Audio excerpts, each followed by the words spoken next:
Miguel Portas, bom dia. Esta semana no Parlamento Europeu fica marcada pela aprovação de vários documentos, vários relatórios que têm a assinatura de eurodeputados portugueses.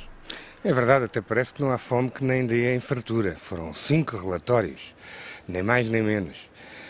Eu vou deixar de lado 2 deles, porque são sobre assuntos constitucionais e jurídicos do Dr. Paulo Rangel, e ia-me concentrar sobre 2 que têm consequências sociais importantes. O primeiro é da Edith Estrela.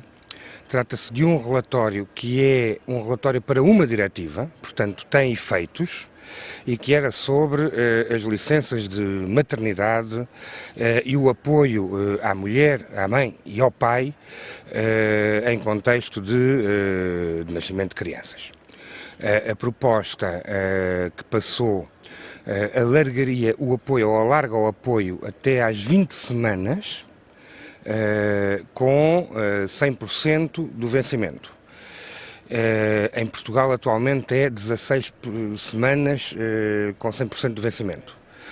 E tem um outro indicador interessante, que obrigaria a 2 semanas o pai a ficar em casa com, obviamente, o pagamento do salário.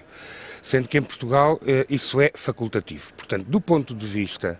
Passava a ser obrigatório para o pai ficar em casa... Ficar 2 semanas, o que não lhe fazia nada mal a ver se aprendia, se começava a aprender de pequenino a ser pai, e portanto só fazia bem. Por acaso... E em relação às mães passa de 16 para as 20, simplesmente, 20, exatamente. Com retribuição integral do salário. Com retribuição integral. Simplesmente, por exemplo, isto para um país como a Suécia, que tem 72 semanas, ou seja, não a 100%, mas o primeiro ano até é 100%, é evidente que isto não tem importância nenhuma, mas para 2/3 dos países da União Europeia isto é importante. O que acontece é que esta é a proposta do Parlamento. Isto ainda vai agora à discussão com os governos.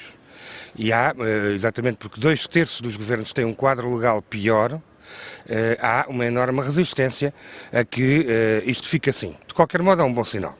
É o primeiro relatório que eu gostaria de assinalar. O segundo é um relatório diferente, é um relatório da Hilda Figueiredo, e é um relatório de iniciativa, ou seja, não tem poder legislativo direto, é uma recomendação.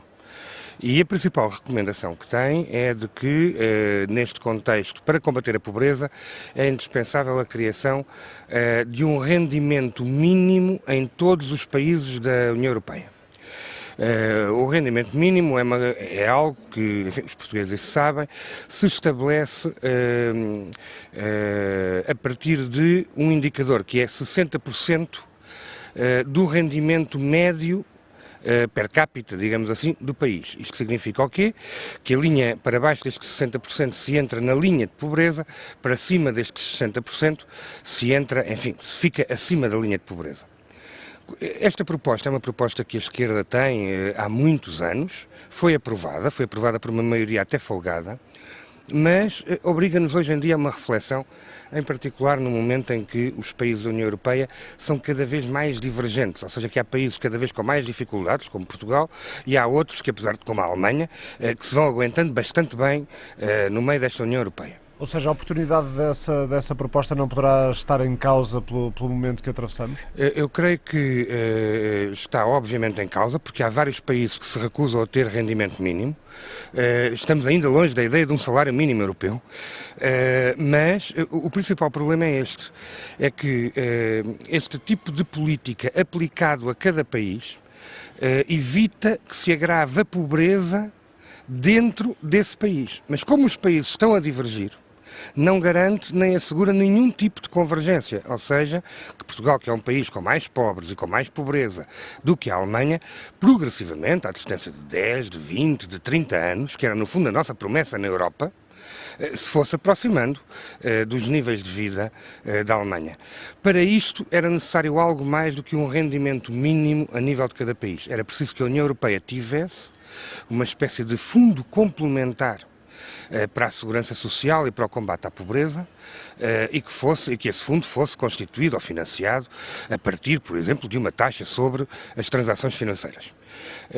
Isto só em escala europeia é que era possível ajudar, digamos assim, os países que têm mais pobres a convergirem mais rapidamente com os países que têm menos pobres. Mas, de qualquer modo, disto o relatório da ILDA não fala, mas o relatório é um passo em frente.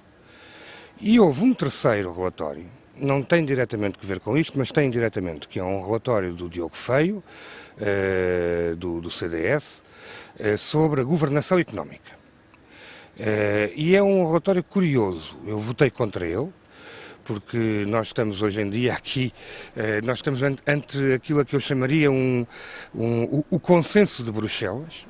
E o consenso de Bruxelas é o consenso de uma grande obsessão, a obsessão pelo déficit e pela dívida, em vez de ser a obsessão pelo crescimento e pelo emprego.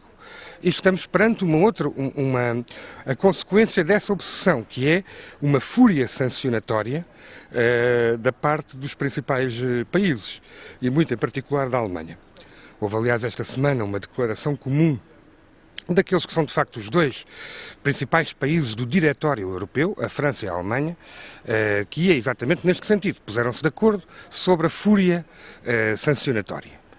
E o relatório do Diogo Feio, curiosamente, procura, sem contestar este consenso de Bruxelas, procura, digamos assim, mitigá-lo, amenizá-lo, torná-lo mais suave, defender um pouco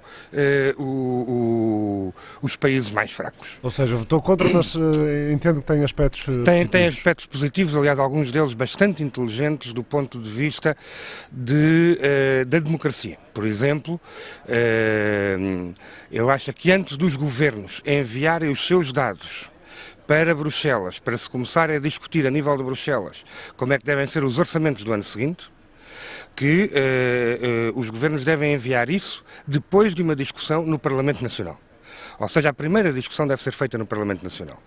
E tem uma outra que é, antes dos governos se porem a discutir o que é que devem ser as orientações orçamentais para o ano seguinte, a nível europeu, que o Parlamento Europeu deve discutir antes dos governos discutirem. São duas propostas, desse ponto de vista, que não são nada irrelevantes. O grande problema, e eu até creio que o Diogo Feio sabe isso perfeitamente, é que quer a Comissão Europeia do Dr. Durão Barroso, quer os principais governos, vão se esquecer de tudo isto e já puseram a grande máquina em funcionamento para aquilo que eu chamo a grande estupidez das sanções. Nós estamos carregados agora de uma fúria de sanções estúpidas que só pioram as coisas em vez de as ajudarem a resolver. Miguel Portas, muito obrigado. Até para a semana.